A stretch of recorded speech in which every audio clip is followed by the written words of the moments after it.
Des services de réanimation sollicités au centre hospitalier de Saint-Pierre, mais pas de raz-de-marée pour l'instant. Si le flux est actuellement tendu, le quota demeure identique à certains moments de l'année. En cas d'une éventuelle saturation, les professionnels de la santé ont déjà prévu un protocole.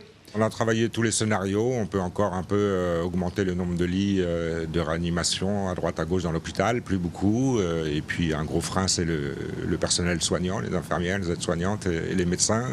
Chort peut participer à la prise en charge des patients Covid aussi, Saint-Benoît. Les cliniques privées s'y mettront s'il le faut aussi. Et puis ensuite, il y a encore d'autres scénarios dont on a parlé, mais qui restent qu'en cas de grave crise. Pour les syndicats, attention à cette recrudescence des cas et donc des hospitalisations et donc de la réanimation. Nous sommes à La Réunion, nous avons des lits limités. Donc c'est un message à faire passer, c'est que la population ne doit pas venir en réa. Ce n'est pas un endroit pour y être. Donc tout faire pour casser cette courbe, pour faire en sorte qu'il n'y ait pas de lit de réa occupé.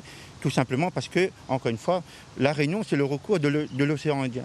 Donc on n'est pas encore à la catastrophe, mais il y a une vague qui va arriver. Donc il faut que cette tempête ne soit pas forte. Donc ça passe par des mesures que le préfet doit prendre. Le calme avant la tempête ou une tempête dans un verre d'eau. Actuellement, une dizaine de patients positifs au Covid sont en réanimation dans le nord, 5 dans le sud.